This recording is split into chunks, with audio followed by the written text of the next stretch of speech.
This call is now being recorded.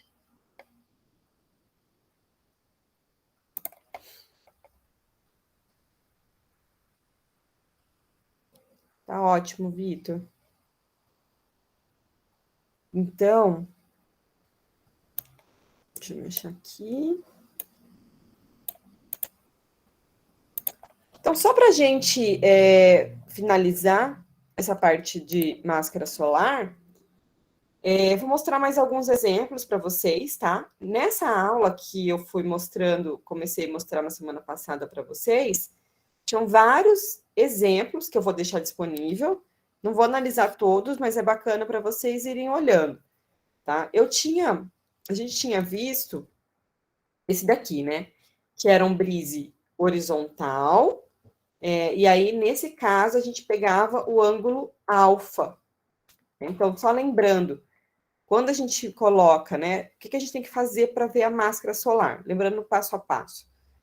Tem que pegar a carta solar daquele lugar específico, daquela latitude, né? Não daquela cidade, mas para aquela latitude. E aí a gente vai sobrepor o gráfico auxiliar. E o gráfico auxiliar, ele não muda, ele é sempre o mesmo para qualquer lugar. Como que é feita essa sobreposição do gráfico auxiliar? Né? Só lembrando, eu tenho que primeiro identificar qual que é a fachada ou a janela que eu quero trabalhar, o vidro, onde eu quero trabalhar esse mascaramento. Tá? Então, se é norte, eu vou fazer uma linha, né, de onde está indicando o norte até o meio, e uma linha perpendicular a ela, que tudo que tem dali para trás não tem incidência de radiação solar direta. Tá? E aí, o pedaço que fica não oculto é o pedaço que a gente tem interesse, então, onde a gente vai sobrepor a máscara. Se for lá no aplicativo, no Solar, né? Então, eu venho aqui, então, vou colocar a latitude menos 21. E vou dar um Enter aqui, porque ele é meio chatinho, tem que clicar em qualquer íconezinho aqui do Enter, e ele aparece. Para tirar o transferidor, é só clicar aqui, e aí tem que dar um cliquezinho em outro lugar também, ó. Daí ele sai. Então, é assim. Eu vou colocar aqui, ó, tá marcando daquele jeito que tá ao contrário, tá, gente? A altura solar. Tem que vir aqui, olha, em ângulo de referência e colocar externo, tá? Então, ele vai contar 0, 10, 30. Porque esses ângulos aqui, ele tá identificando para o brise, então acaba confundindo, mas para a altura solar tem que ser assim, se a gente for usar também.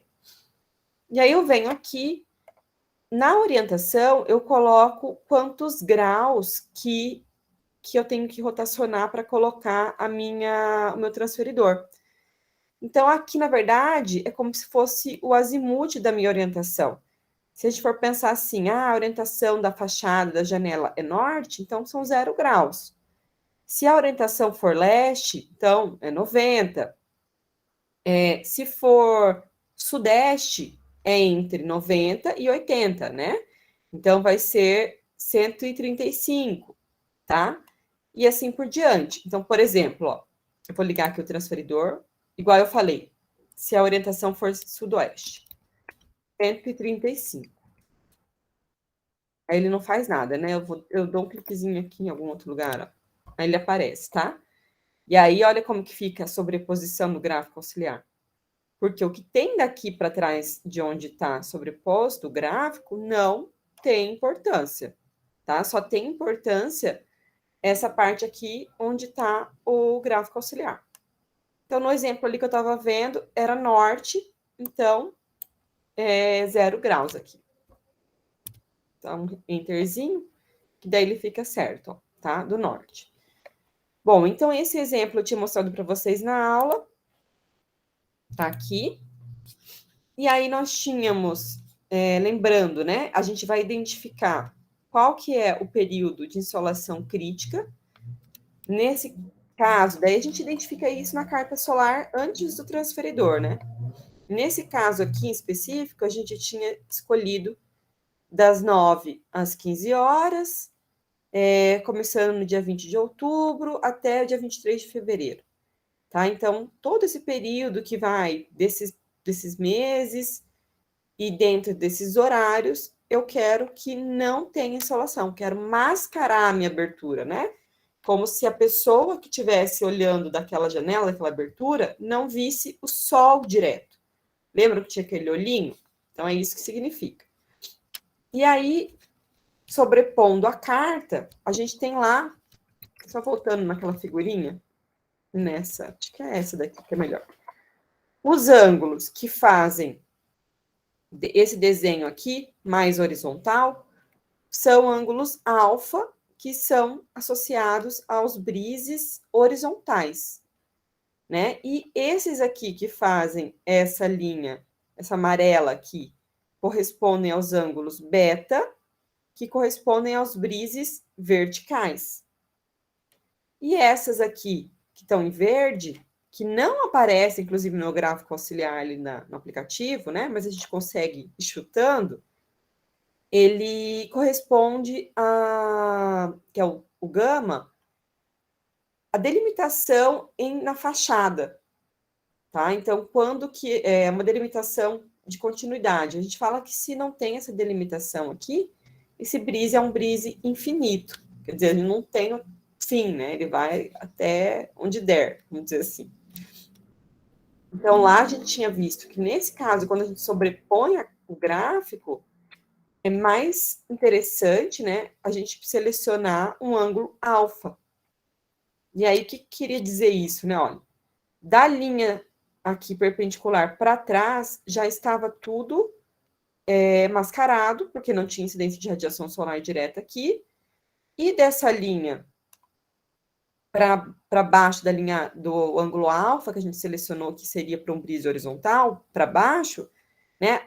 Adotando esse ângulo, porque daí olhando aqui, ó, peguei um alfa, né? O que ele representa? Ele representa que eu vou ter uma projeção até encontrar esse ângulo. Então, quer dizer que eu tenho esse mascaramento aqui.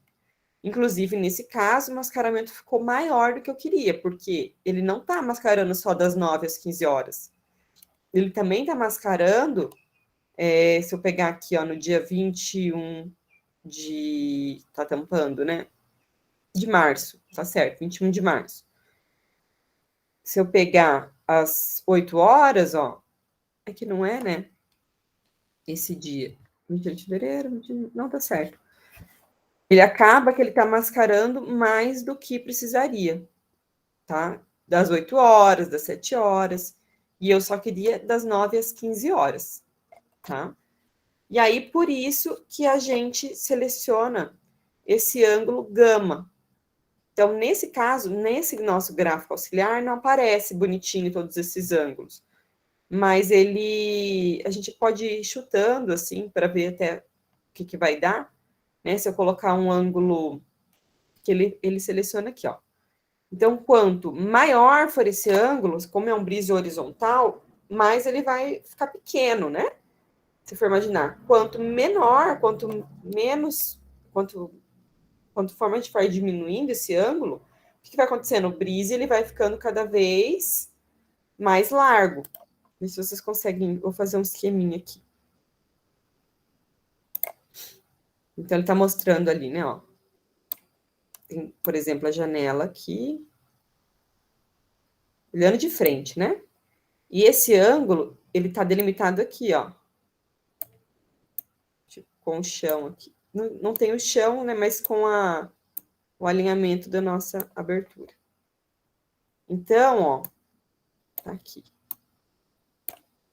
Nesse caso, vamos supor que fosse 45 graus. Aqui é o que é o desenho ali, né? Quer dizer que o meu brise, que eu já sabia quanto que ele ia até lá na frente, ele vai ter que chegar até essa abertura de 45. Se esse ângulo for menor, ó, ainda, tipo, se ele for aqui 30, estão vendo como que ele tem que ir ainda mais para o lado? Tá? Então, se ele for menor esse ângulo, o que acontece? O meu brise, ele vai ainda obstruir mais essa visão do céu. Ele vai mascarar mais, tá? Então, quanto menor ele for ficando, menos tempo ele vai mascarar, porque vai ter momentos que o sol vai incidir aqui meio que lateralmente, tá? Se vocês quiserem ir perguntando alguma coisa, ou quiserem que eu repita, eu estou olhando aqui o chat, ou vocês podem abrir o microfone também, tá, gente? Então, olha lá. Nesse caso, então, a gente tinha pego um ângulo alfa de 75 e o ângulo gama em 45 também. Como que eu faço lá no aplicativo, no SolAr, para poder demarcar, né? Porque ele não aparece aqui. Então, eu venho aqui, no caso, o alfa. Eu não tenho certeza também, é difícil de enxergar aqui esse ângulo, mas a gente vai aprendendo, né? Vai conseguindo ter uma ideia. Lá era 45, então fiz 45, enter. Ó, muito grande. Não era 45, né? Era, nesse exemplo, 35? Que 70? Deu um branco, gente. 75. 75. Bem mais baixo. Então, é o ângulo aqui da altura solar, né? Que coincide. Então, aqui era 75. Ah, eu vejo que é só isso aqui que vai tampar, né? Um pouquinho até ruim de enxergar. Ele não aproxima para poder melhorar a visualização. Ele é bem ruimzinho. Mas, eu vejo que eu queria que fosse um pouquinho maior. Então, eu posso vir aqui e colocar 60. Com Enter. Ó, a linha ela vai mudando aqui, né? Vai subindo. Então, tudo que está daqui para baixo, todo esse período da carta solar, ele iria mascarar. Não era o caso do que eu queria, era 75. Digitei o valor do Enter. E aí venho aqui no ângulo gama. E aí eu vou também selecionar, ó. Ângulo gama da direita, que é desse lado, que corresponde também ao lado direito, na vista, na fachada. Poderia chutar 60. Olha lá onde ele parou. Então, ele vai delimitar muito pequeno, né? O que a gente queria lá era das 9 horas, então ele tem que estar meio próximo daqui, ó. Então, por isso, ó, que foi lá, vamos só colocar 80. Não diminuiu muito. Tem que ser... A Lara 45, né? Vou colocar 30, para vocês terem uma ideia. Ó, daí o que acontece, né? Aquele negócio que eu falei, ele vai ficar muito largo e ainda tá ficando muito maior do que eu precisaria aqui na lateral, já que era só a partir das 9 horas. Então, chutando lá, a gente já viu que era 45, e aí atendia. Mas tem que ser tanto do lado direito quanto do lado esquerdo. Em que caso que eu iria colocar diferente o da direita e da esquerda? Se eu quisesse que no período da tarde, né, que é desse lado da esquerda aqui, tivesse um mascaramento maior. Então, por exemplo, de manhã tá tudo bem ter uma incidência de radiação solar até as 9. Mas à tarde, nesses dias que eu selecionei aqui como crítico, eu gostaria que fosse até às 16. Então, o que eu vou fazer? Eu vou diminuir um pouco aqui esse ângulo. 35. Ó, quase que foi, né? 30. Então, ele já limita mais. Aí eu venho aqui em máscara e vou tentar colorir. Vou tentar lembrar aqui. Parcial. Clica dentro. Não lembro, gente. Toda vez que eu venho aqui para pintar isso, eu esqueço como é que pinta. Se alguém lembrar, preencher. Tá aqui na minha cara. Então, ele fica nesse... Tem que clicar em desenhar reta. Esse é todo o que está em amarelo aqui é o período que ele está mascarando, tá? Jeito legal também de fazer, eu acho que essas cartas, eu não tenho elas, mas eu já vi elas como se fossem blocos de AutoCAD. Às vezes é interessante para conseguir visualizar, tá? Só o gráfico auxiliar acima, assim, também tem, daí também dá para sobrepor. Se vocês acharem interessante, coloca um de cada cor. Eu vou até ver se eu encontro, daí a gente vê o que é mais fácil para vocês, tá? E aí ele mascara, né? Ele vai mostrando. Se eu quiser voltar, eu mudo lá o ângulo e tudo certo. Então, nesse caso, foi feito assim. E aí, então, o ângulo de 45 graus dos dois lados. E aí, a gente viu que eu poderia fazer uma marquise, né? puxo uma linha horizontal aqui, junto com a janela, marco esse ângulo de 75, que é o que eu encontrei do ângulo alfa, e faço essa extensão. A partir de onde eu quiser fazer a minha marquise, o meu brise, eu vou estender ele até o ângulo de 75. Se eu quisesse que fosse um beiral, ó, que aqui não fiz um exemplo assim, eu teria que fazer o seguinte. Se eu quisesse que o beiral fosse aqui, né, eu tenho que estender esse ângulo de 75, e aí o meu beiral, ele tem que vir até aqui, ó, até essa extensão, para ele ser eficiente, tá? E aqui mostrando, então, que a gente pode ir abrindo vários ângulos e criando elementos menores, né? Que daí eles não precisam ter tanta profundidade. E não podem, aliás, porque se tiver uma profundidade maior, o que vai acontecer? Eu vou acabar mascarando períodos que eu não tinha interesse. E aqui, gente, ó, inclinado também, né? Então, a mesma coisa, ó, eu tenho o ângulo de 75. Se eu quiser fazer uma coisa bem inclinadona, assim, ó, eu posso, desde que encontre o ângulo de 75. Tá? Mesma coisa.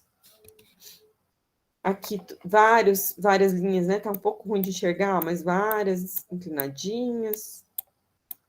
Então, aqui, né? Retas, enfim.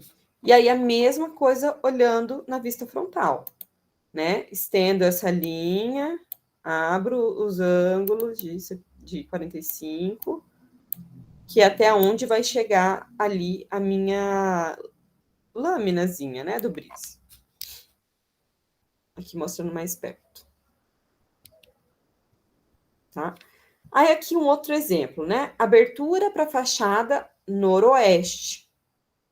Então, noroeste é entre o norte e o oeste, né? Então, eu venho aqui na carta, ó, entre o norte e o oeste, 235 graus.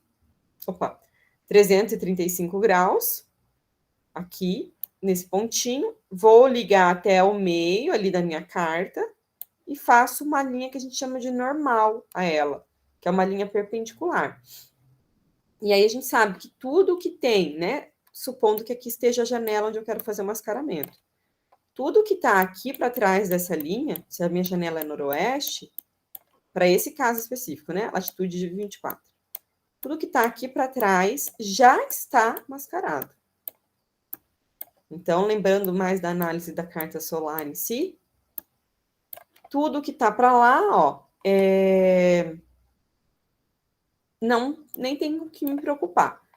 Então, por exemplo, aqui, né, no dia 21/6, que é solstício de inverno, até chegar aqui nessa linha, não tem incidência de radiação solar, que vai ser, ó, se eu for vir até aqui acompanhar, 6, 7, 8 horas e meia da manhã. Antes das 8 horas e meia da manhã, nesse dia, não tem incidência de radiação nessa fachada, tá? O que tem é todo esse período aqui que tá aparecendo. Então, é como se fosse isso, né? Aqui colocada a plantinha lá com a sua janela. E porque nesse caso, né, o norte está para cima, alinhado aqui com a carta, e a incidência aqui da radiação solar. Estão vendo como que é? Porque essa planta, ela estava com o norte certinho para cima, né? Então, alinha o norte lá, e a minha fachada que eu quero fazer o mascaramento é noroeste.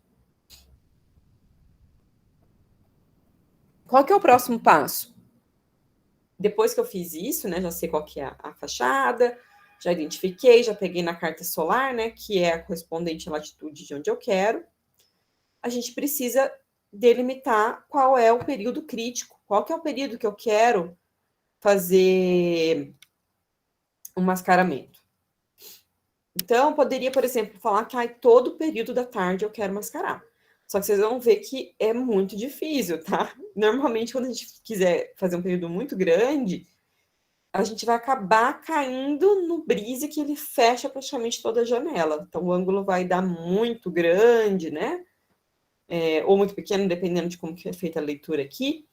E aí, a gente não consegue ter muita visualização também com contato externo. Muitas vezes será mais adequado fazer um brise móvel, tá? Bom, mas aí aqui, então. Nesse caso, não foi feito toda a tarde, foi feito um brise para a partir das 16 horas, tá? Então, das 16 horas para frente, do dia 23 de setembro ao dia 21 de março. Então, como que a gente faz?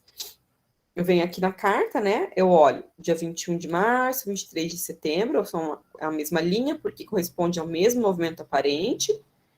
Peguei ali e dali para baixo, por quê? Daqui para baixo corresponde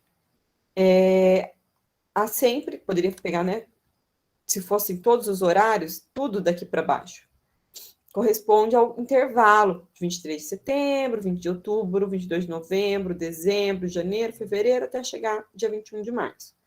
E aqui está falando a partir das 16. Então, eu venho aqui, olho 16 horas, né? Selecionei a linha que eu quero, do intervalo de tempo. Eu sei que seria tudo daqui para baixo, mas é só depois das 16 horas. Então, é tudo que tem daqui para lá. Então, esse é o período que eu considerei crítico, que é o período que, para esse ambiente específico que eu estou projetando, eu acho que é importante propor esse mascaramento.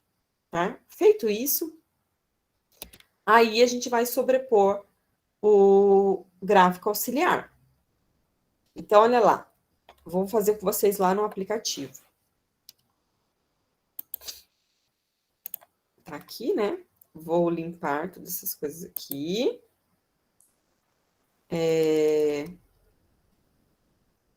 Acho que eu tenho que tirar o ângulo gama da direita e da esquerda. Ele não sai sozinho. Tirar o ângulo alfa. Vou tirar o transferidor. Vamos ver se ele... Ele é meio difícil de apagar. Eu tenho que dar uma clicada, assim, em alguma coisa. Aí ele sai. Então, aqui, eu vou colocar.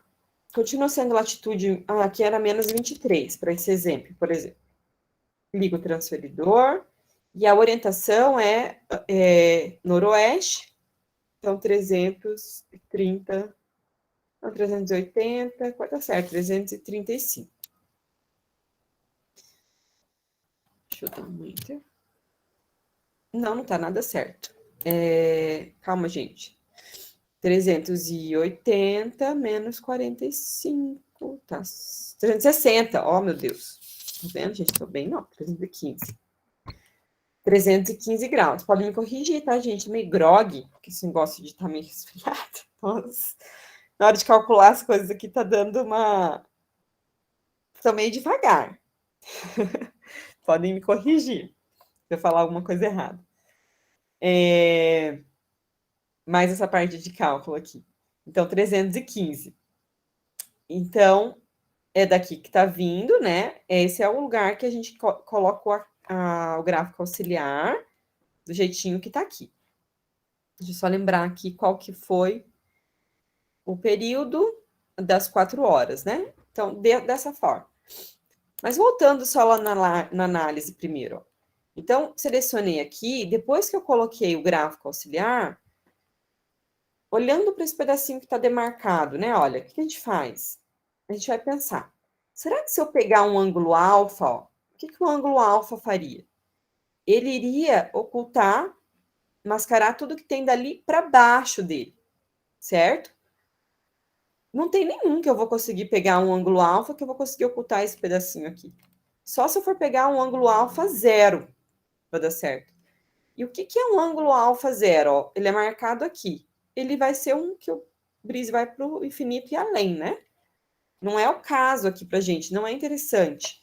Se eu pegar um ângulo alfa de 5 graus, ó, pegando essa linha aqui, o brise também vai ser enorme, né? Que seria como... Ah, eu não consigo colocar ponteiro aqui. Não. Seria como se eu fizesse isso aqui, ó, gente. Um ângulo bem pequenininho, né? Claro, né? De repente eu não vou colocar esse brisinho até encontrar lá na eternidade. De repente eu vou fazer um negócio inclinado aqui, né? Como se fosse um toldinho, alguma coisa assim. Um toldinho. Um elemento, né? Só que olha só. É muito ruim, porque eu não vou ter nenhum visual externo. Claro, posso propor outro material e tudo, mas ele vai bloquear, ó. Se eu pegar aqui um ângulo mais ou menos aqui, ó, alfa, ele não vai só bloquear esse período, ele vai bloquear todo esse daqui para baixo. Ah, ótimo, pegou um pedaço que eu queria, mas um monte de períodos que para mim era interessante ter incidência de radiação solar direta, principalmente no inverno, né? Então, não queria isso. E aí a gente vai olhar para o ângulo que é o beta, que serve para brises verticais. Borracha. Tá. E aí o ângulo beta, ele é assim, ó. Eu vou olhando ele aqui. E aí o ângulo que eu pego, se fosse, por exemplo, para esse lado aqui, ó, pegaria um ângulo aqui. O que eu peguei do lado direito, tudo que tá para a direita é o que ele vai ocultar, mascarar. Então aqui o que eu quero é só no período da tarde, né? Então eu pego da esquerda o que chega mais perto ali daquela pontinha e tudo que tá dali para baixo, para lado esquerdo, ele vai ocultar. Tá? Então, lembrem-se, por que esses ângulos são assim, né? Olhando em planta, tem a janela aqui, olha aqui como que é esse ângulo, tá? Então, a lógica dele é que eu vou tampar de um lado e de outro, ou só de um lado, e aí, quando eu tô aqui, ele faz esse ângulo aqui igualzinho aqui, né, ó. Isso, exatamente. Eu não vou ter, quando o sol estiver em um ponto aqui, ele não vai incidir diretamente. Quem tá aqui não vê esse sol, tá? Então, essa é a ideia. Isso aqui seria uma planta, tá, gente? Sei que tá péssimo, mas é como se fosse. Então, ali eu selecionei esse ângulo beta de 30 graus, tá? Se a gente for lá no aplicativo, eu venho aqui e coloco o ângulo beta, no caso da esquerda, 30, enter. Ó, ele marcou lá, tá? Vou olhar o que significa esse ângulo. Eu vejo aqui no desenhozinho no canto, beta, onde que eu delimito ele. Certo. Voltando lá, então.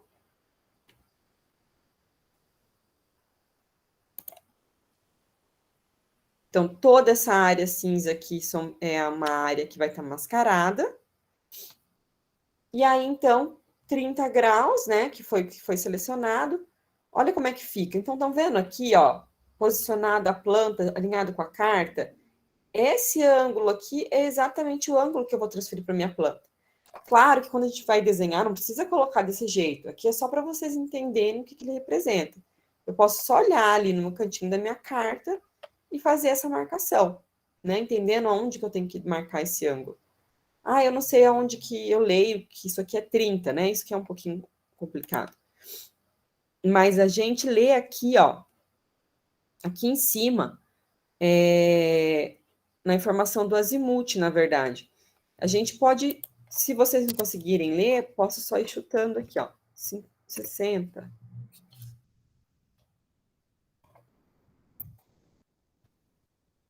Aqui daí ele vai demarcando. E como ele tá girado, tá um pouquinho mais difícil de ver. 80.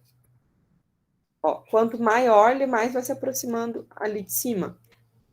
De onde realmente ficaria como se fosse o norte alinhado, né? Ó, 90. 90 aí já é o máximo. Nosso caso era 30. Ó, tá? A gente pode ir marcando aqui, porque que ele não aparece essa marcação. Bom, e aí, então, novamente, né? Tem que identificar qual que é o ângulo gama, para eu poder saber aonde que eu vou delimitar ele olhando de frente. Nesse caso aqui, para poder não ter incidência de radiação só nesse pedaço, selecionei o gama da esquerda de 40. Por que da esquerda? Porque eu só tenho brise selecionada para o ângulo da esquerda, que é a parte da tarde. Da manhã não tem nada, então só peguei da esquerda o ângulo. E aí, selecionando dessa forma, tudo que está aqui para o lado da direita, eu vou ter incidência de radiação solar. Então, todo esse período aqui que estava em cinza, que não era interessante para mim, ter mascaramento, vai passar a voltar, né, a ter incidência de radiação, tá? Fica dessa forma. Se for de novo lá no aplicativo, vai ficar mais fácil de visualizar. Gama da esquerda. Olha lá, tipo aqui 30, né? 40. Ué, 40. Vai lá de novo naquela parte da máscara, desenhar reta, preencher, e clica dentro da área. E aí é essa área aqui, então, que ele vai ficar mascarado, nesse caso aqui do exemplo, tá? Quando eu não tinha o gama, ficaria tudo isso. Mas não é. Agora eu selecionei o ângulo gama, então fica só do gama para lá, tá? E eu não consigo tirar. Tem que desfazer tudo de novo quando você erra. Não é assim. Desse jeito que ele fica, tá? Supondo que eu quisesse fazer um brise misto, eu poderia até colocar, de repente, um outro alfa aqui, ó. Tipo de um pequeno, né? 80, por exemplo. Para vocês visualizarem como que seria mascarado, ó. Toda a combinação, ó. Então, num brise misto, ele tem esse ângulo, por exemplo, de alfa, esse ângulo de beta, que eu tô fazendo bem aleatório. Mas aí eu faria como se eu fizesse 2 brises e depois somasse os dois, para fazer uma coisa mais quadriculada, tá? Assim, que saber certinho fazer um e o outro, primeiro horizontal e vertical, depois fazer o misto. Então, voltando lá. 30 graus, que a gente marca em planta, quando o brise é vertical. Estranho, né? Isso aqui, porque eu faço essa linha, eu olho lá na minha carta onde que eu vou demarcar o ângulo beta, ó. Então, tem que fazer uma linha perpendicular, que é o que nem da parede, do lado direito, porque o brise é como se fosse pro lado esquerdo. Abro o ângulo, que aqui no caso é de 30 graus, né? Faço essa linha e vou estender o meu brise até chegar lá. Então, pode ser isso aqui poderia ser, por exemplo, uma parede de cobogó, poderia, bom, se for vazada, não é tão legal. Daí vai acabar incidindo, né? Aqui, de repente, o sol. Poderia ser mas poderia, daí não ia, dependendo do cobogó, não ia incidir nada de sol. Mas pode ser uma barreira com vegetação, pode ser um charabi, né? Pode ser vários elementos. Na parede construída também, até porque não, tá? Um outro elemento que eu tenho aqui, de repente um painel, tá? Não vai precisar ser desse tamanho enorme, isso aqui é só para mostrar realmente o exemplo. E olhando de frente... Que dá para ser parte da casa também, né? Exatamente, pode ser parte da edificação. Se você projetar uma casa pensando nisso aí, dá para você fazer Uhum. uma casa em blocos, por exemplo, vai um bloco atrás do outro. Você pode ir protegendo incidência solar, de repente, né? Muito legal. Do lugar da casa. Pensou, né? Fazer todo um projeto que você está pensando que os blocos, eles são colocados propositalmente para criar os sombreamentos nos momentos que a gente deseja. É isso que a gente quer, né? Não, super legal. Mas aqui, de repente, poderia, porque fazer, você fala aqui, né? Se fosse alguma coisa aqui assim. Poderia ser, perfeito. Ou poderia ser só um outro elemento, né? Que a gente faz como se eu estivesse entrando aqui, uma cor, uma textura. Dá para inventar. Ai, mas na hora de fazer é tão difícil. Não é, não. Eu tenho muita dificuldade. Vocês vão exercitar, gente. Isso aqui é uma coisa que, quando a gente está aprendendo, eu concordo com vocês, não é muito fácil. Mas eu lembro, minha faculdade, quando eu entendi finalmente, assim, isso foi marcante para mim. Aí eu ajudei os meus amigos e falei, nossa, não é tão difícil. Daí eu comecei a aplicar em todos os projetos, sabe? E aí funciona, assim, é legal. E aí depois a gente joga lá no Sketch, testa para ver se está funcionando. Não, olhando assim imediatamente, não vou falar que é fácil, não. Tá? Algumas pessoas têm mais facilidade, mas precisa pegar a carta e ficar olhando para ela. Quem preferir, eu preferia antes fazer o seguinte, eu imprimia a carta no sulfite, né, todas as cartas que eu achava que eu fosse usar, e essa carta auxiliar, eu imprimia ela numa folha de transparência. Eu não sei nem se vocês sabem o que é isso.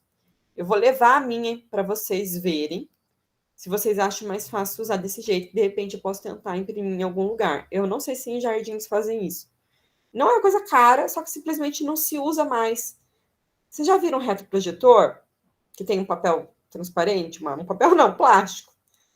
Imprimir naquilo, que daí ele coloca certinho em cima da carta para fazer à mão. Eu acho mais fácil de visualizar do que no aplicativo. Eu vou levar para vocês. Aí vocês vão me dizer o que vocês acham. Mas eu namorei bastante a carta para poder entender ela. Mas olha só aqui então, né? Pensando, eu não quero fazer aquele elemento gigantesco aqui, né? Então, eu posso fazer vários elementos pequenininhos. Abro 30 graus, vou com um elemento lá, né? Então, sempre aqui, ó, tá formando 30 graus, nesses ângulos. E aí, eu tenho um brisezinho menor, tá? Olhando de frente, a mesma coisa, ó. Um por um. Abriu 40 graus, é até onde tem que chegar o brise. Eu posso ir até mais em cima? Posso. Só que aí, o que está acontecendo? Né? Eu estou aumentando o meu ângulo gama e eu vou também aumentar o período de mascaramento. Tem uma consequência. Eu quero aumentar, eu vou olhar lá na carta de novo, olhando pelo gráfico auxiliar, se não é tão grave eu aumentar por uma questão estética. Tudo bem, então, eu aumentei e justifico, tá? Então, basicamente isso. Isso aqui poderia ser vários bem menorzinhos, né? Da mesma forma. Abri o ângulo aqui, eu quero fazer bem pequenininho. Vou abrindo de 30 em 30 e assim vai. Tá? Depois que joga no AutoCAD, não fica tão difícil. E aí, gente, aqui tem vários exemplos que eu vou deixar para vocês. Vou deixar já hoje no Moodle, para vocês irem vendo, ó, tá? Outros estudos. Esse daqui já é um com, igual eu falei, misto, ó. Tem ângulo alfa e ângulo beta, tá? Então, quer dizer, selecionei 2 ângulos para poder dar certo de selecionar o período crítico. Esse que é o gráfico auxiliar quando a gente imprime, ó. Esse daqui. Eu vou levar para vocês verem. E aí tem todos esses exemplos aqui resolvidos para vocês irem olhando caso a caso, tá? Esse aqui é um misto. E o exercício aqui, que eu vou deixar para vocês fazerem depois. Mas, por enquanto, eu quero que vocês olhem bastante isso daqui e pensem para o exercício que vocês fizeram, que foi esse último de estudo da incidência de radiação solar, um brise para aquela janela, tá? Eu não vou nem especificar qual que é o período que eu quero de sombreamento, vou deixar vocês especificarem, porque isso também faz parte do nosso trabalho, né? Pensar quando que é interessante ter uma proteção. Vamos pensar que aquele ambiente seja uma sala de estar, porque isso também importa, né? Sendo uma sala de estar, qual que é o período que eu não quero ter uma incidência de radiação solar direta? Tá? Não vou pedir para vocês entregarem ainda, vou pedir para vocês irem pensando nisso esses dias, para o dia que a gente tiver aula presencial, eu dar a orientação para vocês nisso, tá bom? E aí, se ao longo dessa semana e da próxima, que a gente vai estar à distância, vocês quiserem tirar alguma dúvida disso, também podem conversar comigo, pelo WhatsApp ou a gente marca pelo Meet. Tá? E aí, por enquanto, vou dar um tempo nessa parte de geometria da insolação, a gente vai dar um tempo de aula, conteúdo, né? Para dar continuidade na parte teórica de iluminação natural. Tudo bem?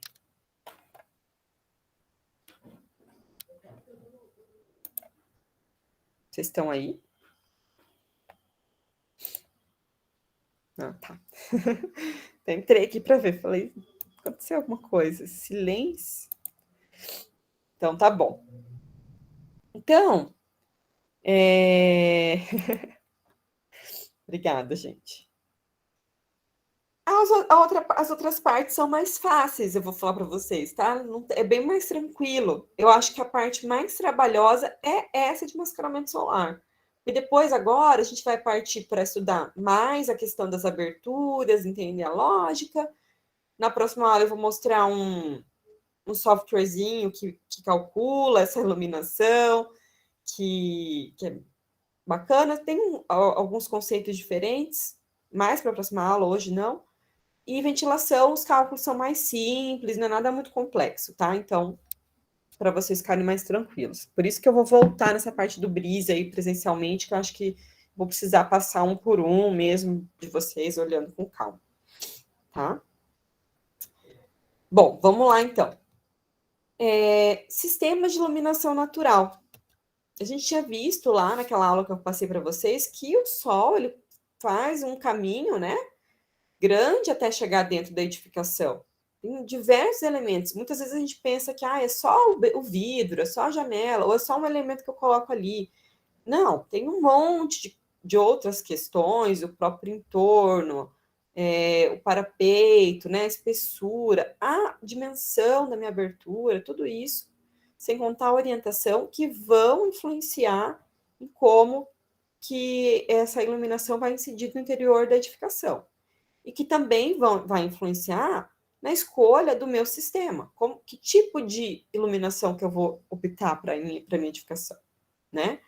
Então, o sistema de iluminação, ele compreende tudo que é necessário para que a iluminação natural funcione como um sistema ambiental.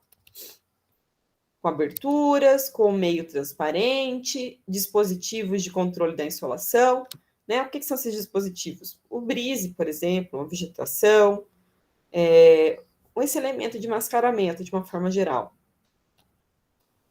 Bom, e aí nós temos, então, 2 sistemas básicos, que são a iluminação lateral, né? É estranho a gente falar assim, iluminação lateral. O que é iluminação lateral? A iluminação lateral são janelas, basicamente. Né? Composto por janelas. Aqui mostrando, né? Que a incidência da luz vai se dar lateralmente pela edificação. Ou iluminação zenital, ou de cobertura, que vem do zênite, do céu. Então, são esses 2 sistemas, basicamente, que nós temos. Essa iluminação, ela pode ser com luz direta do sol, quando essa incidência vai ser direta, ou ela pode, né, mostrando aqui um átrio, ser uma iluminação indireta, né, que daí, no caso, a radiação solar vai incidir em algum elemento que vai redistribuir essa iluminação para dentro do ambiente. Então, são escolhas que a gente faz no momento de projetar, em função, claro, do nosso objetivo para aquela edificação, qual é o uso dela, quais são os efeitos também que a gente vai pensar, tem que pensar nisso, né? Quais são os efeitos que a gente quer proporcionar para a edificação também. Então, a gente pode trabalhar com combinações de todos esses elementos. Né? Então, aqui, por exemplo, zenital, mas com aberturas na lateral.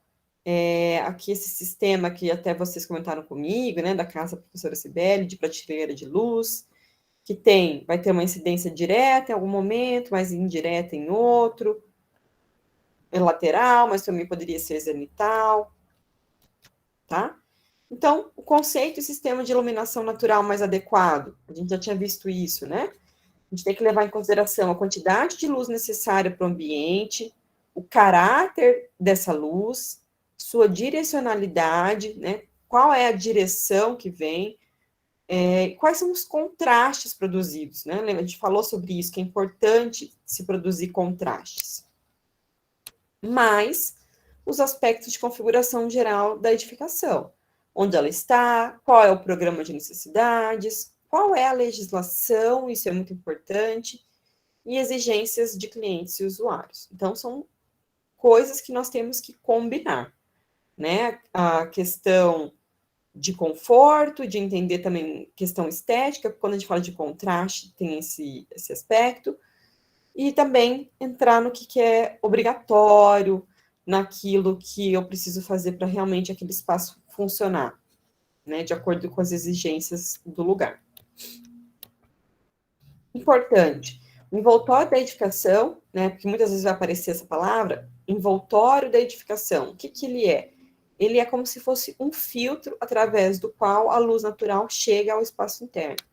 Então, todo esse fechamento, ele pode ser opaco, ele pode ser transparente, né? Paredes tipo de alvenaria opaca, pode ser transparente, que deixa totalmente tudo entrar e sair, a gente consegue ver, ou pode ser translúcido, quando tem ele difunde, né, a luz ela vai incidir e não vai ser direta, vai entrar com mais suavidade, como um vidro com película, por exemplo, ou até com uma cortina.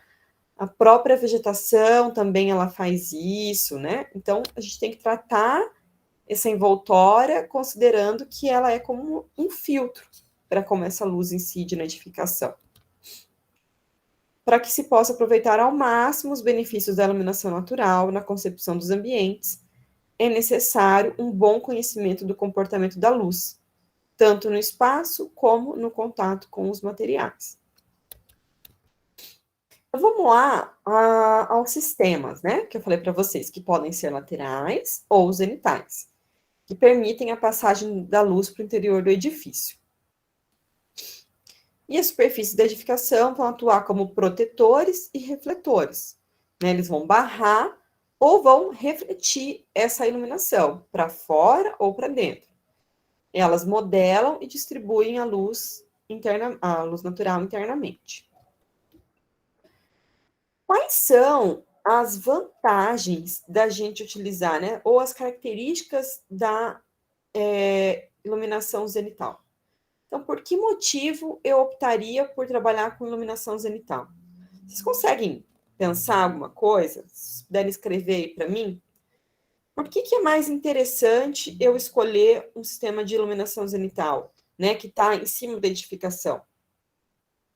Ou em que casos eu só teria essa opção? Vocês têm ideia? Gente, vou só ali, enquanto vocês pensam, pegar o carregador ali do meu celular para não acabar a bateria. Eu preciso ficar olhando ali o chat. Rapidinho, vão pensando, escrevendo.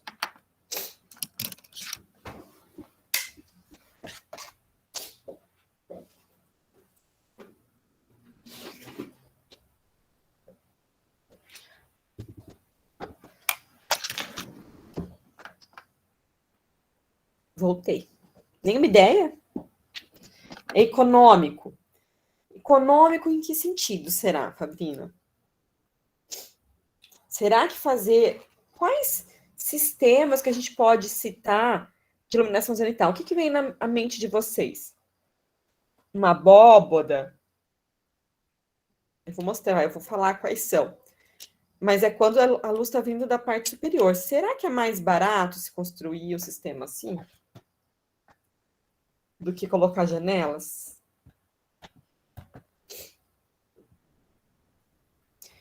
Olha, vamos lá para as considerações que eu vou mostrar para vocês. Né? Quando o ambiente está no meio do edifício.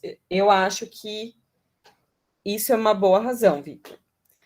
Quando a gente tem que trazer uma iluminação para um espaço que não tem acesso ao perímetro, né? A espaços que eu possa colocar janela. Inclusive, por exemplo, posso ter uma edificação residencial que tem um terreno estreito e as paredes estão nas divisas. Eu não posso abrir uma janela para o vizinho, né? Na casa dele. Isso é proibido por lei, ainda bem. Então, eu posso pensar em trazer um sistema, às vezes a gente até chama de jardim de inverno, né? Que traz uma iluminação ali zenital, às vezes até com janela. Ou, por exemplo, vamos imaginar aqui um lugar que é muito comum ter iluminação zenital, é shopping. O shopping, ele tem as lojas, acontecem todas no perímetro do shopping, e a circulação, ela fica na área central. E aí, o que acontece? Para se trazer iluminação natural ali, não tem como ter aberturas laterais. Só por cima eu consigo fazer isso. Então, essa é uma forma. E também nas áreas de praça de alimentação, que são áreas muito grandes, né? A iluminação zenital, ela proporciona uma melhor distribuição.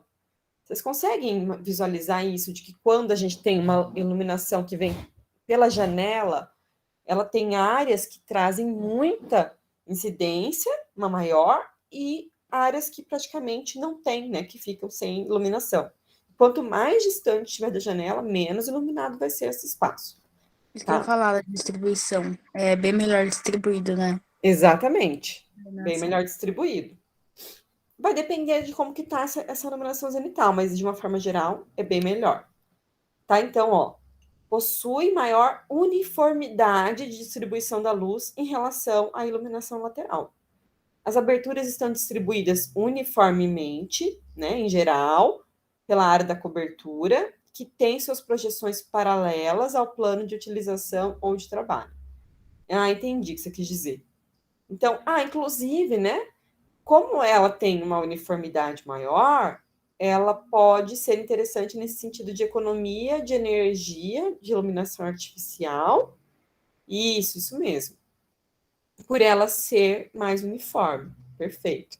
Nesse caso, sim. Agora, construtivamente falando, né, de se construir esse elemento, ele já não é mais barato, não. Vai ser mais caro, tá? Mas eu entendi agora o seu ponto. Proporciona maiores níveis de iluminância sobre o plano de trabalho comparado à iluminação lateral. Então, iluminância aqui é uma palavra que eu vou explicar melhor para vocês mais para frente, mas a gente já tinha visto na aula de introdução, na segunda aula, se não me engano, que eu falei, né, que a iluminância é o valor que a gente vai medir, é o dado que a gente mede de quantidade de iluminação que eu tenho por metro quadrado no ambiente. Então, quando eu tenho iluminação zenital, eu tenho uma quantidade de iluminação, uma iluminância maior, quando a gente compara com a iluminação lateral. A sua eficiência está ligada à sua manutenção. Os elementos utilizados nesse tipo de iluminação tendem a acumular mais pó e sujeira. Então, isso aqui é muito importante também, né? Se eu vou pensar que esse sistema de iluminação zenital, ele vai ser muito útil, né, nessa questão de ser eficiente na economia de energia, para poder proporcionar uma iluminação mais uniforme e maior para as pessoas que estão ocupando aquele espaço, eu tenho que pensar que é obrigatório haver uma manutenção nesse sistema. E uma manutenção de iluminação zenital não é uma manutenção simples, gente, né? Tem, então, que chamar equipes especializadas para subir numa cobertura, né? Com um sistema para fazer essa limpeza. Então, inclusive, a gente tem que pensar que determinados tipos de edificação, se são edifícios que têm possibilidade de ter essa manutenção. A gente não pode sair por aí colocando um monte de iluminação zenital em lugares que não se tem uma manutenção, que não há possibilidade. Né? Então, de repente, um lugar que tem uma carência ou uma dificuldade disso, ou, né, sempre consultar a legislação, quem está contratando, para verificar essa possibilidade. Uma desvantagem também seria a grande carga térmica sobre a cobertura do edifício. É necessário limitar a superfície iluminando a valores que não comprometam o desempenho térmico do ambiente. Como assim? Eu tenho que pensar que eu não posso ter uma grande área de iluminação zenital para ter muitos ganhos de calor também, porque dependendo de como for esse meu sistema zenital, vai ter muito calor incidindo ali também, e vai esquentar muito a edificação. Então, é uma outra questão. Limita-se a se relacionar ao pavimento que tem direto à cobertura. Então, se é um edifício com vários pavimentos, a iluminação zenital ela vai funcionar só para o último pavimento. Em geral, precisa de investimento inicial maior, né? Então, aqui eu estava falando sobre sistema, no investimento na construção é maior quando a gente pensa nesse sistema de iluminação zenital. Bastante eficiente em edificações com grande profundidade em relação à fachada que apresenta aberturas.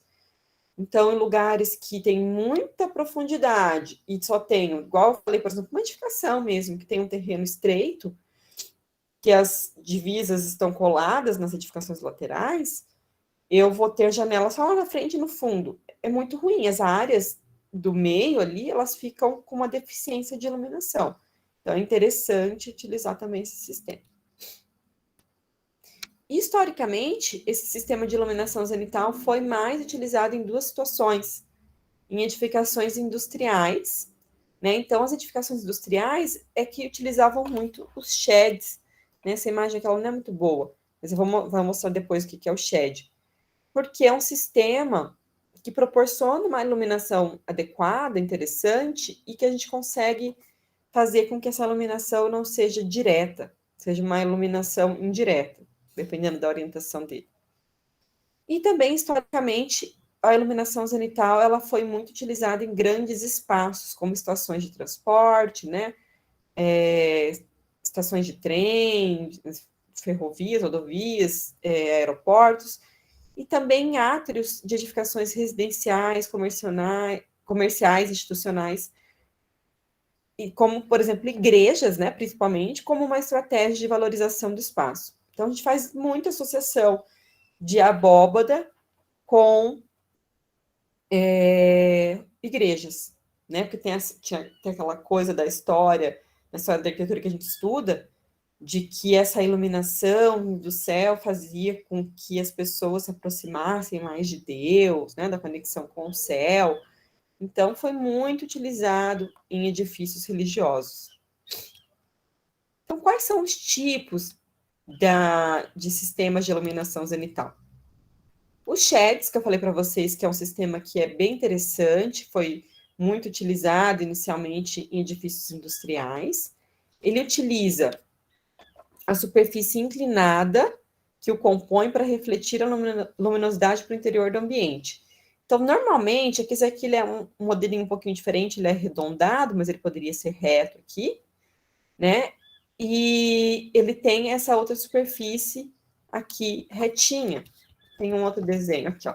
Eu acho que esses desenhos estão melhor representados, né? Pode ser, inclusive, toda a cobertura fazendo esse desenho, tá? Então, ele é quase como se fosse uma abertura lateral, né? Porque ele vem pela lateral, mas ele fica na cobertura. Poderia também ser inclinado aqui, esse vidro aqui, assim, ou para dentro, né? Vai depender do que a gente tem interesse.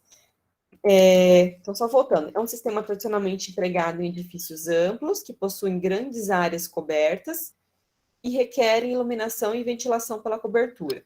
Então, tem mais essa vantagem. Esse sistema, ele possibilita também a ventilação. E aí a gente vai ver que tem um sistema de ventilação natural, que é o efeito chaminé, que o ar quente sai pelas aberturas superiores, e aí ele funciona muito bem combinado com esse sistema aqui do shed, tá? Então, aqui, para vocês verem esse exemplo aqui, é o Hospital Sara Kubitschek, do Lelé. Não sei se vocês já estudaram o Lelé, já viram coisas dele, né? Ele tem muitos projetos de muitos hospitais.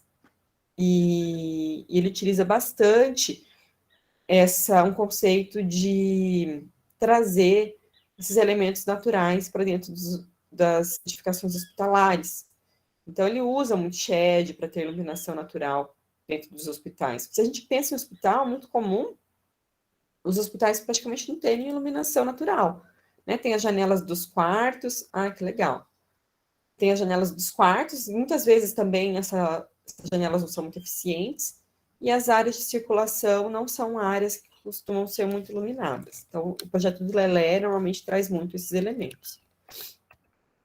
Nas latitudes compreendidas entre 20 graus e 32 graus sul, ele tem um melhor desempenho quando voltado para o sul. Então, tá aí a nossa latitude, né? Então, ele é interessante ser orientado para o lado sul. Por quê? Porque aí ele vai ter uma iluminação difusa na maior parte do ano, né? Não vai ser uma iluminação direta, vai ser uma iluminação que o sol ele vai estar incidindo lá para trás e aqui ele vai ser uma iluminação indireta. Porém, né, não vai ser durante todo o ano, menos no final de dezembro, início de janeiro. Se a gente pegar a carta, dá para ver isso bem certinho. Com isso, possui menores ganhos térmicos e não causa ofuscamento por excesso de luz. sendo que a iluminação natural faz muito bem para a saúde do paciente. O Vitor falou, verdade, faz muito bem, em todos os aspectos, né? Fisiológicos e psicológicos também. Exatamente. Então, o Lelé traz tudo isso, é bem, bem bacana mesmo. Então, isso aqui é uma coisa interessante. Claro, vou colocar um elemento, volta lá na carta solar. Né? Não é assim, eu vou colocar, tem que ser para o sul. Não, eu posso pegar a carta e analisar. Eu tenho que levar em consideração também o meu próprio projeto, como eu estou pensando ele, se eu vou partir dessa ideia, se eu já tenho um outro conceito, uma fachada que eu quero direcionar, e aí eu tenho que alinhar com esse elemento. Não tem problema, mas, de uma forma geral, o melhor desempenho é para a fachada voltada para o lado sul, né? Eu posso falar fachada sul. E também a possibilidade de integração com a ventilação natural, como eu tinha dito para vocês. Então, aqui mais algumas edificações que utilizam iluminação zenital com sheds. Existem alguns estandes também de exposição que utilizam, porque são grandes áreas, né, como aqui, grandes áreas, que também não têm acesso, muitas vezes, no perímetro para fazer iluminação lateral, e não só por isso, né, porque essa distribuição do sheds é mais interessante, ela tem uma iluminação mais uniforme também no ambiente. E aqui mais uma imagem, isso aqui também é um hospital da Rede Sara do Lelé. Tá? Então, aqui é um espaço de crianças, né? E essa cobertura proporcionando essa iluminação zenital por sheds. Isso daqui também eu acho legal. É uma biblioteca e é um shed um pouco diferente, mas é como se fosse um shed mesmo. E tá vendo que ela fica bem difusa, né? E aí aqui tem a iluminação artificial, aquilo que eu falei para vocês, essa integração, né? Que é a luz natural, a luz artificial, ela vem do mesmo lugar que a luz natural vem durante o dia. E por muitas vezes essa luz ela começa a ser ativada conforme essa aqui passa a ser desativada. Lanternins. Os lanternins, eles são quando nós temos duas faces opostas e iluminantes, ou um nicho com iluminação superior. Então, esse tipo de elemento aqui, ó. Aqui com dois lados que são iluminados, né? Uma lajezinha, entra a luz aqui, entra a luz aqui. Ou ainda, tem alguns casos que a luz vem aqui por cima e aqui é fechada, nessas duas laterais. Tá? Pode ser de diversos formatos. Esses aqui, se eu não me engano, esses aqui estão num projeto do Álvaro Siza, numa biblioteca do Álvaro Siza. Que ele, nesse caso, ele tem toda a lateral fechada, né, redondinho, e a iluminação vem por cima. Olha lá. Tá? Então, tem várias maneiras de se fazer essa cobertura. Tipo, isso aqui tem até para comprar pronto em alguns fornecedores. Posso fazer uma cobertura de vidro.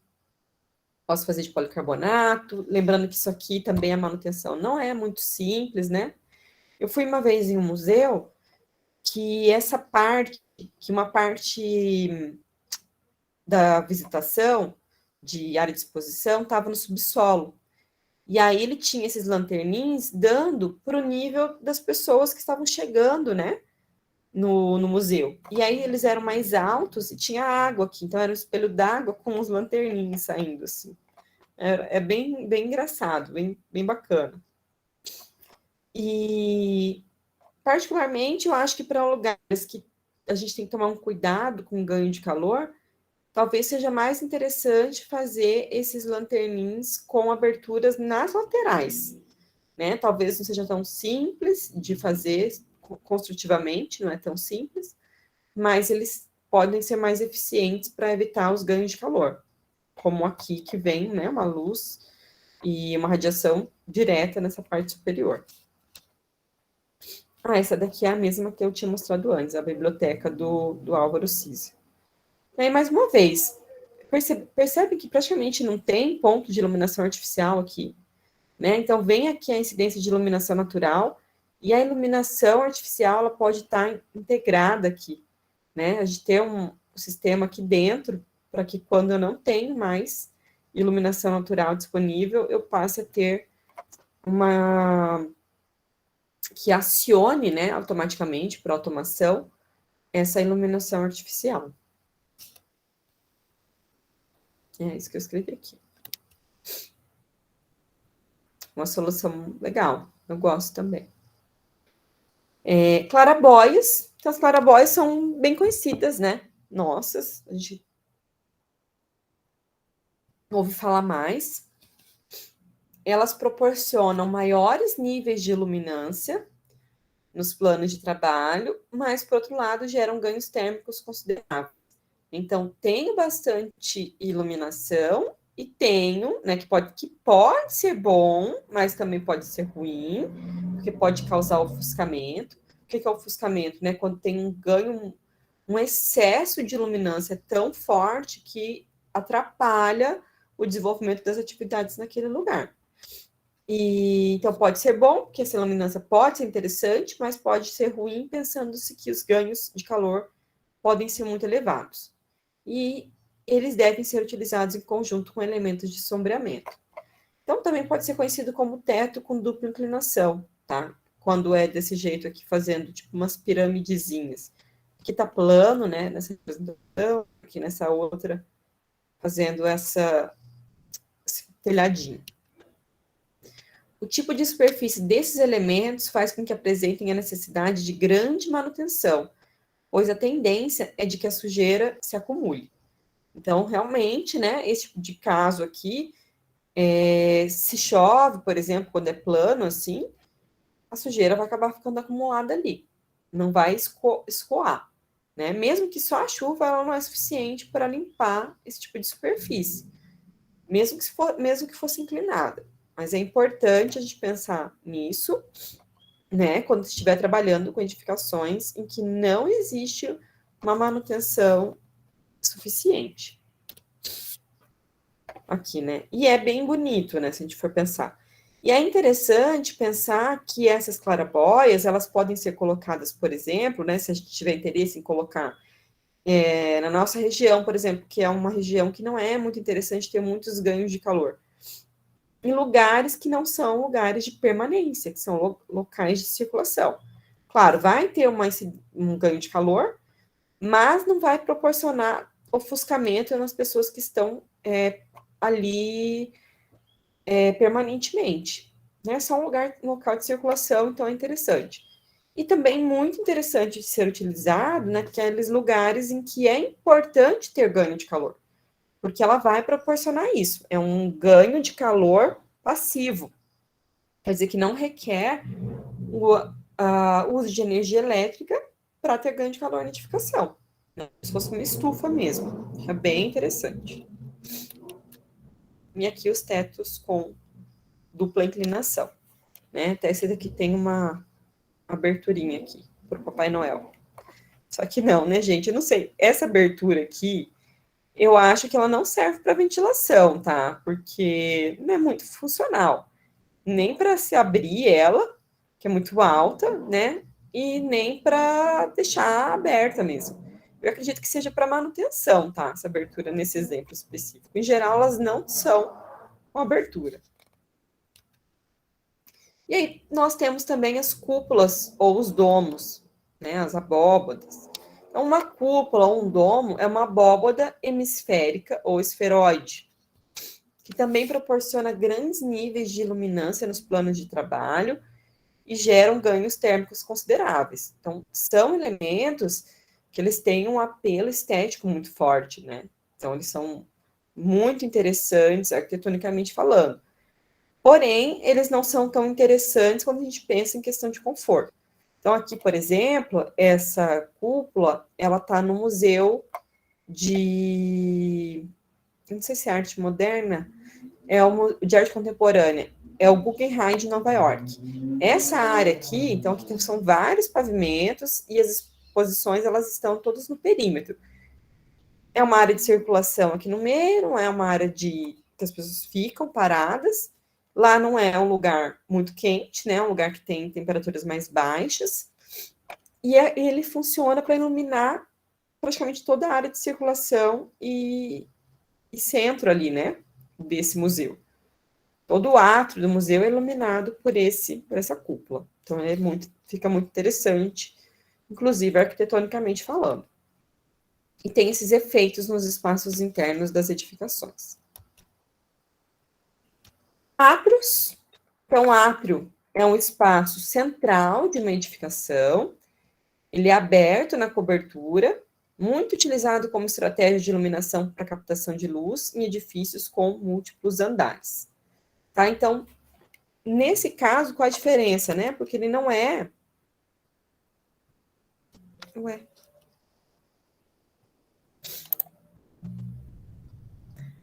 Gente, tá todo mundo aí? Tá tudo... Eu acho que só caiu aqui no meu celular, né? Tá certo? Tudo certo. Ah, então tá. Meu celular sumiu, eu não sei por quê. Vamos ver se ele volta. Voltou.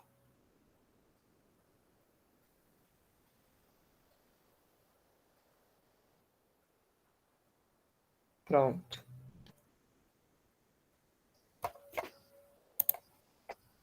Aqui. Então, no caso, né, estava comparando as cúpulas com os átrios. As cúpulas, elas têm esse formato de abóbada, né, arredondado, e os átrios, eles são lineares. Mas os dois têm essa característica de ter uma iluminação direta mesmo, uma incidência direta da radiação solar. Então, o átrio, ele vai, né, normalmente ter um tipo de cobertura mais linear, inclusive aqui, né, poderia ser até um teto de dupla inclinação, como eu mostrei lá para vocês. E esse espaço aqui central de uma edificação, né, aberta e na cobertura, muito utilizada como uma estratégia, a captação da luz para distribuir para os múltiplos andares. Então, isso também é interessante, funciona muito bem quando a gente tem uma edificação que não tem acesso para iluminação lateral, ou que seja muito grande, né? Que só a iluminação lateral não seja eficiente, e aí eu consigo trabalhar com esses pés direitos aqui, esse pé direito muito mais alto na parte central, e distribuir a iluminação lateral através desse átrio. Tá? Então, eles combinam sistemas laterais e zenitais, porque a captação de iluminação nesses pavimentos aqui é através do sistema lateral. Certo aqui, né, turma? Dutos de luz ou coletores de luz. Então, isso daqui já é um sistema um pouquinho diferente, que é quando a gente trabalha com uma espécie de coleta da luz, né? Em locais, por exemplo, aqui, né? Se vocês verem, dá para entender melhor. A luz, ela incide dentro desse duto, tá? Não é um sistema bonito esteticamente, que a gente está vendo do céu. Na verdade, a gente mal vê esse sistema, tá? E ele tem uma série de reflexões aqui dentro para distribuir a iluminação lateral.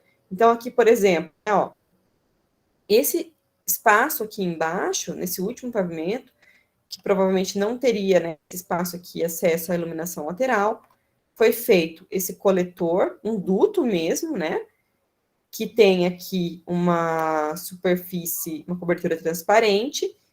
Essas paredes aqui, elas têm que ter superfícies refletoras, pelo menos que seja uma cor branca, ou poderia ser um outro material, como lentes, espelhos específicos. A iluminação, ela é refletida e é entregue para dentro da edificação, tá? Então, aqui também tem alguns exemplos dessa combinação da iluminação, ó, incidindo para os dutos, né? Funciona como átrio em alguns momentos, quando se tem acesso, a gente consegue enxergar isso aqui, e em outros funciona como duto, porque ele só vai refletir. Eu tenho uma outra imagem, aqui, ó.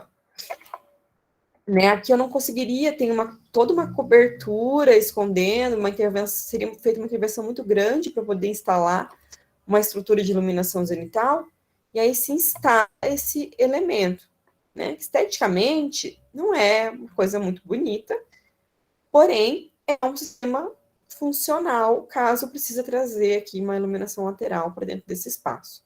Então, é um coletor mesmo, tá? Ele funciona coletando a iluminação lateral, zenital, e aí, por reflexão, essa iluminação natural chega para dentro da edificação, tá?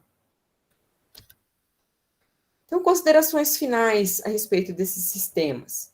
Né? A escolha do melhor sistema deve levar em consideração não apenas o desempenho do sistema de iluminação natural, mas também o desempenho térmico da edificação, os custos de instalação e manutenção e também os aspectos estéticos. Tá? Então, sempre tem que equacionar o que eu preciso atender, quais são as minhas prioridades, o que eu vou tomar como partido, né? Qual é a função da edificação. Então, tudo isso a gente equaciona e aí faz a tomada de decisão em relação a qual vai ser o sistema que a gente vai adotar. Bom, seguindo então aqui as referências que eu utilizei para essa parte, nós vamos para iluminação natural lateral, né? Que a gente conhece como janelas. Poderiam ser vidros, pode ser fachadas envidraçadas, painéis de vidro, mas em geral a gente trabalha com essas aberturas como janelas. É a estratégia mais utilizada para a obtenção de iluminação natural no interior de ambientes. Né? Primeiramente, a gente sempre vai pensar nisso, já é uma coisa que está intrínseca na gente, quando a gente está desenvolvendo, fazendo um projeto. Mas tem uma característica principal, que é a desuniformidade. Então, não é um sistema que proporciona uniformidade, assim como a zenital. Pensando que nem sempre a iluminação zenital vai proporcionar iluminação uniforme. Vai depender da forma como a gente projeta, né? Se é bem distribuído, se também não vai proporcionar ofuscamento com uma iluminação direta. Mas, de uma forma geral, a iluminação zenital proporciona muito mais iluminação uniforme do que a lateral. Ou seja, né, sobre esse sistema lateral, a distribuição dentro do ambiente é muito variável. Valores excessivos mais próximos às aberturas e valores insuficientes em pontos mais afastados. Nas áreas de insuficiência, deve ser complementada com outras formas de iluminação natural ou iluminação artificial. Né? Isso se pensando para um período diurno, quando se tem disponível iluminação natural. Vocês vão ver que quando a gente faz projeto de iluminação artificial, a gente não considera como se, eu não preciso de tanto porque eu tenho iluminação natural. Não, porque vai ter momentos que a gente não tem nada de iluminação natural, né? Inclusive à noite, por exemplo. Mas a gente pode pensar que, por exemplo, tem esses tipos de lugar que eu vou ter uma distribuição mais próxima aqui, né? Vou ter aqui muito mais iluminação natural disponível e afastado, eu vou poder acionar a iluminação de uma forma independente dessa que está mais próxima das janelas, para poder complementar com uma forma mais suave. Que se eu acionar tudo de uma vez, eu vou iluminar aqui muito, né? Então, a gente criando esse tipo de problema. Então, a gente pensa os dois juntos também. Isso é importante. A altura da verga. A altura da verga é um dos principais fatores que colaboram com a distribuição da iluminação lateral por todo o ambiente. É a proximidade com o forro. Então, o que é a verga? É a altura que a gente tem desde o chão até onde termina a janela, tá? A gente chama isso aqui de verga. Até tem às vezes faz essa... Esqueci, gente, me deu eu não tô muito legal mesmo. Viga, essa viga que fica aqui em cima da janela, a gente chama de verga, tá? E aqui tá embaixo, a gente chama de contraverga. Então, é por isso, porque é essa estrutura que se passa em cima da janela. Essa altura é uma altura que influencia muito em como que vai acontecer essa iluminação, essa distribuição dentro do ambiente. E aí a gente tem um método para pré-dimensionamento que vai relacionar essa área... Desculpa, gente. Aqui, na verdade, acho que era para estar aqui, esse cálculo. tá aqui, ó, tá lá na frente. Que relaciona, então já volto lá, essa altura da verga com a distribuição dessa luz natural para dentro do ambiente. Então, em geral, é isso aqui, olha só. A altura que eu tenho de aproveitamento da iluminação natural do meu ambiente vai ser 2 vezes a altura da verga. Claro, né? Depende bastante do lugar, da orientação, de vários fatores. Isso aqui é uma generalização, mas dá para a gente ter uma ideia. Então, aqui está até mostrando, né? Em alguns casos, ó, 1,5 tá dizendo. E aí, quando se utiliza a prateleira de luz, que é um elemento bem interessante, porque ele vai aumentar a altura da verga e vai ter mais reflexão aqui, a gente pode aumentar, isso aqui vai de 1,5 a 2, mas em geral a gente considera até 2 vezes essa altura. Então, como assim? Se eu tenho uma janela de 1 metro e 1 metro de peitoril, 1,10 m de peitoril, tem 2,10 aqui. Quer dizer que eu vou ter um aproveitamento dessa iluminação natural até 4,20 metros, no máximo. Passou de 4,20 metros de distância dessa janela, eu já não vou considerar que eu tenho uma iluminação natural mais, porque não é eficiente. Claro, gente, de novo, né? É uma simplificação. Eu vou até entrar no programinha para vocês verem que a gente consegue ter um dado melhor, tá? Considerando o lugar que a gente está trabalhando, a gente consegue estabelecer valores melhores. Mas para ter uma ideia mais geral, para quando a gente está projetando, a gente pode utilizar esses valores aqui.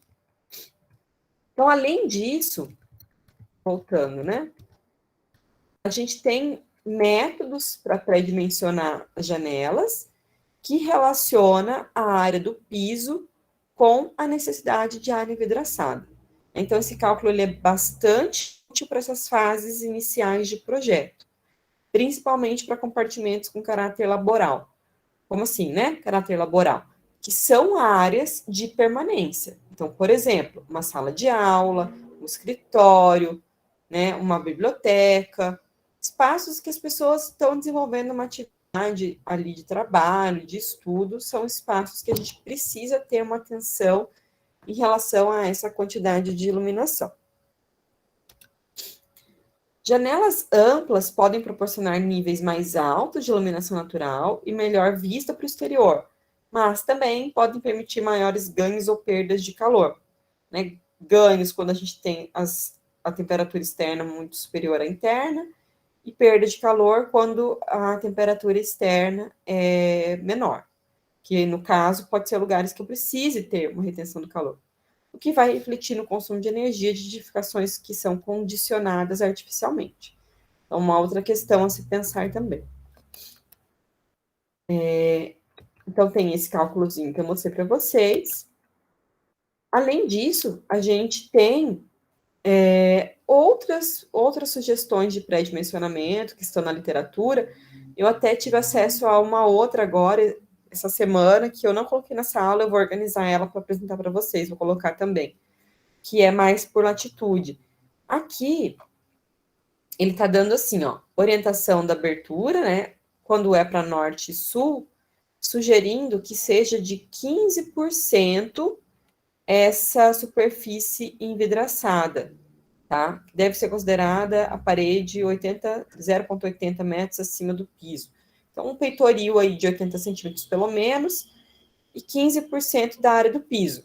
Então, se tiver um ambiente com 10 metros quadrados, está sugerindo que o vão da janela tenha 15%, que vai ser 1,5 metro. Então, quer dizer que a minha janela pode ter 1,5 metro de largura por 1 metro de altura, tá? Próximo disso.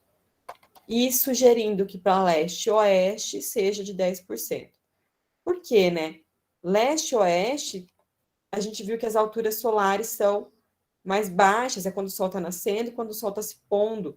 E nesses lugares, nessas fachadas, a gente vai ter uma incidência de radiação solar direta maior, com certeza. E nas fachadas norte e sul, a gente tem uma altura solar maior, então não é mais difícil evitar que a radiação solar direta aconteça. Então, eu posso ter áreas envidraçadas maiores, tá? Inclusive, é muito mais fácil a gente fazer brises horizontais, considerando que a gente pode fazer beiral, do que fazer brises verticais, né? Então, também tem essa questão. E aí, a gente também entra com a questão que é a legislação do município. Normalmente, o plano diretor, ele traz uma área mínima, né, uma fração, uma porcentagem exigida para iluminação e ventilação mínima. Então, esse daqui, por exemplo, se eu não me engano, esse daqui é de Maringá, tá? Se a gente pegar aqui, ó, iluminação mínima traz por ambientes da edificação. Então, por exemplo, salas, 1/5. Então, 1/5 da área da sala tem que ser o vão da minha janela. Então, por exemplo, se tiver 10 metros quadrados a minha sala, o que é 1/5 de 10 metros quadrados, né? 10 dividido por 5. Quer dizer que eu preciso ter, no mínimo, 2 metros quadrados de iluminação. Então, um vão de 2 metros quadrados para uma sala. E aqui, ventilação mínima, 1/10. Por quê, né? Então, quer dizer, 50% a menos, aqui eu tenho que ter 2 metros quadrados de janela e aqui 1 metro quadrado. Por quê, gente? Porque é muito comum, na ventilação, a gente tem janelas de folhas de correr, né? E aí o que acontece?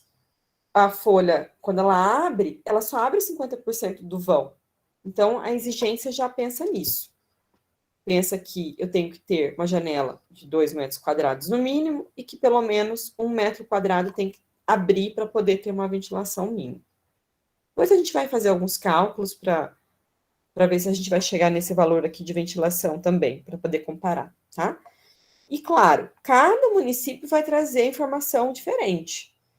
Vocês, inclusive, vão dar uma pesquisada nisso, ver, tá? E a gente tem esses valores. Esses valores não levam em consideração qual é a fachada, né? Mas eles trazem valores mínimos que são valores bem consideráveis, não é pouco. 1/5 não é pouco, é bastante para se ter de iluminação natural, mínimo. Bom, agora vamos lá, algumas comparações só, para a gente fechar essa parte, né? Mostrando o que é mais interessante. Janelas mais baixas vão proporcionar uma maior luminosidade em áreas que são próximas a ela. Em geral, geram grande desuniformidade. E as janelas mais altas vão proporcionar uma distribuição da luz até zonas menos próximas das janelas, que contêm as aberturas e também propiciam maior uniformidade. Então, como a gente tinha visto, né? Quando a altura da verga é maior, ela vai proporcionar uma iluminação até mais longe, né? Com maior profundidade. Se a altura da verga é muito pequena, se é uma janela baixinha, se essa janela vai ficar quase que ali embaixo, né? Com 1 metro na altura da verga, ela vai ter uma eficiência de até uns 2 metros só para frente. Então, a gente já pensa que não é muito eficiente. Então, aqui só mostrando essa distribuição de iluminação para uma situação em que a janela tem um peitoril de 90 e a altura dela de 1 metro. Quer dizer que tem 1,90 m, né? Estou chamando aqui de verga menor, uma verga bem baixa. Tem bastante iluminação aqui bem próximo da janela e ela vai diminuindo, né? Então, 22,8% aqui e 1,4% lá afastado. E aqui mostrando com a verga maior, com 2,5. Então, aqui era 1,90, aqui 2,5. Ela já tem uma distribuição mais homogênea, né? Não fica tão claro aqui, causando até ofuscamento, provavelmente, e tão escuro nas partes mais distantes. Então, já é mais interessante. Aqui, de novo, né? 1 centímetro de peitoril e 1 metro. Uma janela com 1,30 m de altura, né? Acabada. Não é tão comum. Mas para vocês verem como é que fica essa distribuição bem ruim. E aqui, uma outra situação, com uma janela mais alta, peitoril de 1,80 m e altura de 60. É uma janela bem pequena, né? Mas com uma verga de 2,40. A distribuição fica bem mais homogênea. Claro, isso pensando, né, gente, que a gente está considerando espaços de permanência, de trabalho, ou um tipo de espaço em que eu acho que possa ser mais interessante ter uma iluminação mais homogênea, tá? Não é o caso de um lugar que eu quero ter um efeito bem grande de contraste, daí eu posso trabalhar com qualquer altura de verga, pensando justamente em proporcionar esse contraste. Uma janela ou várias janelas. Para uma mesma área de abertura e de compartimento, temos que, se utilizarmos duas aberturas ao invés de uma, a gente vai ter maior distribuição e mais uniformidade, quando essas aberturas não estiverem muito distanciadas uma da outra. Quando elas estão muito distanciadas, pode surgir um contraste, tá? O que pode não ser muito interessante. Então, aqui, né? Uma única janela, duas janelas com um pouquinho de afastamento, fica uma distribuição mais homogênea do que só uma, porque elas estão mais próximas ali da parte das paredes laterais, e aqui muito próxima, deixando uma distância muito grande entre elas. Daí já não é tão interessante se o meu objetivo é ter uma iluminação mais uniforme. Tá? Se o caso não for esse, tudo bem, assim fica interessante esteticamente. Né? Até, de repente, dependendo do ambiente, isso aqui é interessante, mas para a questão de distribuição uniforme, não. Janelas largas, né? Janelas largas desse tipo são utilizadas em situações onde as áreas próximas às janelas utilizarão apenas luz natural e as demais áreas, luz artificial complementar. As janelas largas e com peitoril muito alto podem criar uma zona próxima à janela que recebe baixas iluminâncias, né? Que são janelas que são muito altas, porém largas, né? Como o caso aqui, né? Então, eu tenho uma janela horizontal larga, com um peitoril normal, tem uma distribuição não muito eficiente. E proporcionando bastante iluminância, mas muita iluminância aqui próxima. E aqui, quando a janela é alta, a distribuição é melhor, porém, muito próxima à janela, eu tenho áreas que não tem praticamente nada de incidência de iluminação natural. Janelas em paredes opostas, já vou mostrar aqui o resultado, para ficar mais fácil para vocês verem. Aqui em paredes paralelas, interessante, porque proporciona uma distribuição mais homogênea do que se eu tivesse só de um lado. E aí, mostrando que seria mais interessante para ser uniforme, distanciar mais elas, né, em paredes perpendiculares, do que deixá-las muito próximas, criando áreas praticamente sem iluminação. E é isso, gente. Então, nessa parte, só para vocês entenderem quais são as diferenças entre esses sistemas. Deixa eu abrir aqui. Vou parar de compartilhar, tá? Então, a verdade, assim, não existe eu dizer que um sistema é melhor que o outro, tá? O que vocês têm que entender é que existem informações, a gente tem uma série de informações que nos possibilitam escolher para o nosso projeto, para a edificação que a gente está propondo, qual é o sistema mais adequado, qual que vai ser mais funcional, né? Pensando em qual que é o objetivo da minha edificação. E aí a gente tem muitas informações, né? Vocês vão ver depois que eu vou mostrar também um outro cálculozinho que a gente faz. E a gente vai fazer uns cálculos também de iluminação natural e ventilação juntos. Porque não tem como a gente fazer só cálculo para iluminação, né? A gente acaba tendo que fazer para os dois juntos. Para vocês entenderem melhor como que isso funciona. E aí, eu vou pedir para vocês, para a próxima aula, então, para vocês continuarem vendo essa parte do Breeze, tentarem fazer exercício, olhem, eu vou deixar o conteúdo no Moodle para vocês, tá? Para vocês irem olhando com mais calma. E quero que vocês façam uma pesquisa rápida, tá? Vou abrir um campozinho lá no Moodle para vocês comentarem, vou colocar um fórum. Se na cidade de vocês, que vocês são originalmente, tá? Quem for de Jardim, ótimo, pesquise para Jardim. Quem for de outra cidade, pesquisa da sua outra cidade. O que o plano diretor traz, ou o código de obras que está dentro do plano diretor, a respeito da obrigatoriedade da iluminação natural. E se traz, que pode ser que não traga. Tá? Então, vocês vão entrar lá, no plano diretor, código de obras da minha cidade. Então, por exemplo, eu poderia entrar código de obras de Umuarama e procurar um capítulo que fala de iluminação natural, que ele vai me dizer qual que é a mínima. Aí vocês vão colocar lá no fórum para mim. Ah, minha cidade tal, o plano diretor, pode falar. Na minha cidade não tem não tem plano diretor. Tem certeza? Tem 18 mil habitantes. Eu acho que para ter plano diretor tem que ter não sei quantos mil habitantes. Então, não tem. Aí Mas vocês será que podem tem código de obras? Pode procurar, Henrique. Procura para ver se tem. Às vezes tem algum código de postura, de construção. É possível Tá, vou que procurar tenha. na pesquisa. Se vocês não encontrarem nada, nenhuma informação, peguem da cidade mais próxima que tenha. Isso, tá bom, Tá? então. Podem pegar na cidade próxima. Aí colocam lá no fórum. Ah, da minha cidade, da cidade que eu pesquisei e tal, eu encontrei essa informação. Para a gente ter uma base de comparação de como que é para cada cidade. Tá bom? Então é isso. Eu vou abrir lá para vocês e vou deixar o material da aula. Vocês têm alguma dúvida? Querem fazer algum comentário? Mais?